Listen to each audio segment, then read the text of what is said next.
सबसे पहले बात करेंगे इजराइल हमास युद्ध की, जिसकी तबाही अब दुनिया को डरा रही है। गाजा बारूदी कब्रिस्तान में इस वक्त तब्दील हो चुका है। लेकिन हमास सरेंडर करने को इस वक्त भी तैयार नहीं है, क्योंकि हमास के साथ हर गुजरते दिन एक नया आतंकी संगठन अब जुड़ता चला जा रहा है। लेबनान के हिजबुल्लाह के बाद यमन के हूथी लड़ाकों ने इजराइल पर हमला पूरी तरीके से बोल दिया है। इजराइल पर ड्रोन से मिसाइल दागने वाले हूथी लड़ाके अब अमेरिका से भी सीधे टक्कर ले चुके हैं।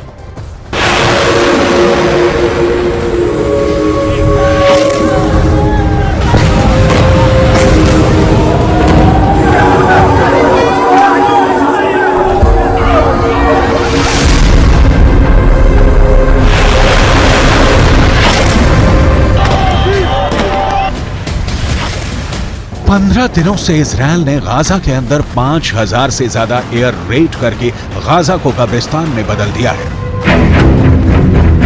लेकिन अब अचानक कुछ ऐसा हो गया है जिसकी कल्पना नेतन्याहू ने नहीं की थी। इजराइल के सामने सफल शासक माने जाने वाले गोल्ड मान्यार को भी ऐसी अभूतपूर्व परिस्थितियां नहीं झेलनी पड़ी थी। 6 डे वॉर में गोल्डा मायर ने 8 अरब देशों से अकेले जंग लड़ी थी, लेकिन इसमें यमन शामिल नहीं था। हालांकि अब वो जंग होने जा रही है, उसमें यमन भी कूद पड़ा है।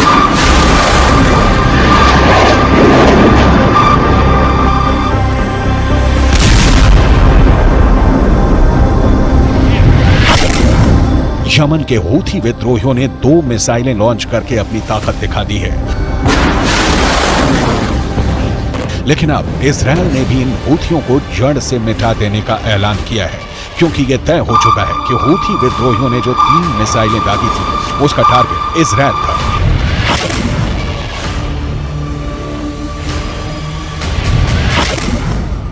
जिसके बाद से इजराइल डिफेंस फोर्सेस ने यमन में हूथी रेबल्स के अड्डों को तबाह करने की सीधी चेतावनी दे डाली है।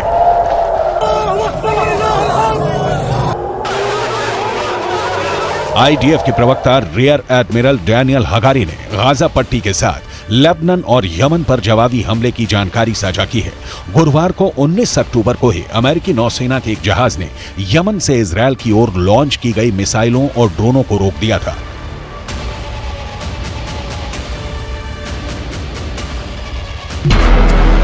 अमेरिका के रक्षा विभाग पेंटागन ने दावा किया था कि हूथी ने इजराइल के खिलाफ ड्रोन भी छोड़े थे।